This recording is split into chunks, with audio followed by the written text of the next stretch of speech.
దేవునికి స్తోత్రం. ఈ ఉదయకాలమున మీ అందరికీ నా హృదయపూర్వక వందనాలమ్మా. స్తోత్రాలయ్యా. దేవుడు కృపను బట్టి ప్రతి ఉదయం కూడా వాక్యం వస్తూ ఉంది. మీరందరూ లైక్ చేసి షేర్ చేయండి, ఈ ఛానల్ని సబ్స్క్రైబ్ చేయండి.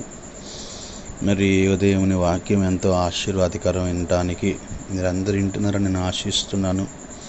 ఈ హగ్గై రాసిన గ్రంథములో 2వ అధ్యాయంలో ఒక మాట ఉండిద్ది. నా సేవకుడగు సప్తాయేలు కుమారుడైన జెరుబ్బాయేలు, నేను నిన్ను ఏర్పాటు చేసుకొని ఉన్నాను అని ఇక్కడ రాయబడి ఉంది.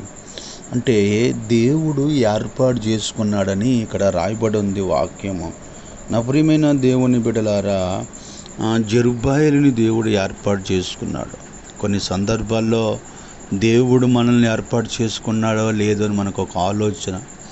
దేవుడు ఏర్పాటు చేసుకుంటే ఆయన మనకు చేసే కార్యాలు అద్భుత ఆశ్చర్యమైన కార్యములు జరుగుతాయి. నా ప్రియమైన దేవుని బిడ్డలారా, దేవుడు ఏర్పాటులో మనం ఉంటే దేవుడు మనకు కలుగజేసేది ఏంటంటే, ఒకటి, ఆయన మనకి క్షేమాన్ని అనుగ్రహిస్తాడు. దేవుడు మనల్ని ఏర్పాటు చేసుకుంటే ఆయన మనకి క్షేమాన్ని అనుగ్రహిస్తాడు. మనుషులు మనల్ని తృణీకరించినా దేవుడు మనల్ని తృణీకరించాడు. అయితే నువ్వు దేవుని చేత ఏర్పాటు చేయబడిన వ్యక్తిగా నీవు ఉండాలి. అంటే నీవుగా దేవుడికి నువ్వు సమర్పించుకున్నప్పుడు దేవుడు నీకు కావలసిన ప్రతి ఒక్క సహాయాన్ని ఆయన నీకు అనుగ్రహిస్తాడు. అప్పుడు దేవుడి ఏర్పాట్లో నీవు ఉన్నావని గ్రహించుకోవాలి. రెండోది, దేవుడు మనకి ఏ అనారోగ్యం ఉన్నా కానీ తొలగిస్తాడు దేవుడు మనల్ని ఏర్పాటు చేసుకుంటే.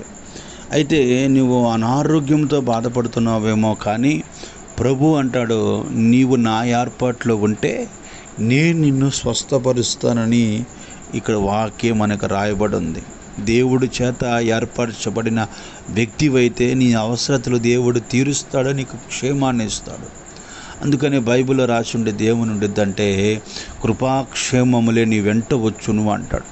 దేవుడు మనకు ఒక ప్రొటెక్టర్గా, ఒక ఆయుధాలు, ఒక యుద్ధములు చేసే వ్యక్తి దగ్గర ఎలాగ ఆయుధాలు ఉంటాయో, దేవుడు కూడా అలాగ మనకు ఆయుధంగా ఉండి మనకి కావలసిన ప్రతి ఒక్క విషయంలో మేలుకరమైన కార్యములు ప్రభు చేస్తాడు. ఒకటి, ఎప్పుడు అంటే నువ్వు ఆయన చేత ఏర్పరచబడాలి.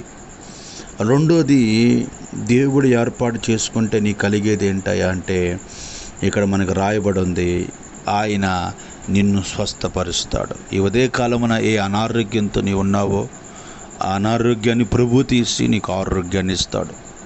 నీ కుటుంబంలో కలుగుతున్న ప్రతి ఒక్క శోధన సమస్యని దేవుడు తీసివేస్తాడు. మనుషులు నన్ను వాళ్ళు ఏర్పాటు చేసుకోలేదు, వాళ్ళు పట్టించుకోవట్లేదు అనుకోవద్దు. దేవుడి చేత నువ్వు ఎన్నిక చేయబడిన వ్యక్తివి, ప్రత్యేకించబడిన వ్యక్తివి. కొండంత బలం కలిగిన యేసయ్య నీకు తోడుగా ఉన్నాడు. ఈ ఉదయమంతా ప్రభు సన్నిధిలో నిన్ను దేవుడు దీవిస్తాడు, నేను ఏర్పాటు చేసుకుంటాడు, నీకు ఆరోగ్యాన్ని ఇస్తాడు, నీ కుటుంబానికి నీకు క్షేమాభివృద్ధిని కలగచేస్తాడు. దేవుడి మాటలు దీవించునుగాక. ప్రార్థన. పరిశుద్ధుడు అయిన తండ్రి, ఈ ఉదయకాలమున ఎవరైతే నాయన నేను ఒక్కదాన్ని నాకు ఎవరు లేని బాధపడుతున్నారో వారిని నువ్వు ఏర్పాటు చేసుకున్నావని వారికి తెలియచేసినందుకు నీకు స్తోత్రం. వారి అనారోగ్యాలతో బాధపడుతుంటే ఆరోగ్యాన్ని దయచు. వారు ఎటువంటి కరువులో, ఇబ్బందుల్లో, ప్రమాదంలో ఉంటే తొలగించమని యేసు నామమున ప్రార్థన సమర్పించుతున్నాము తండ్రి.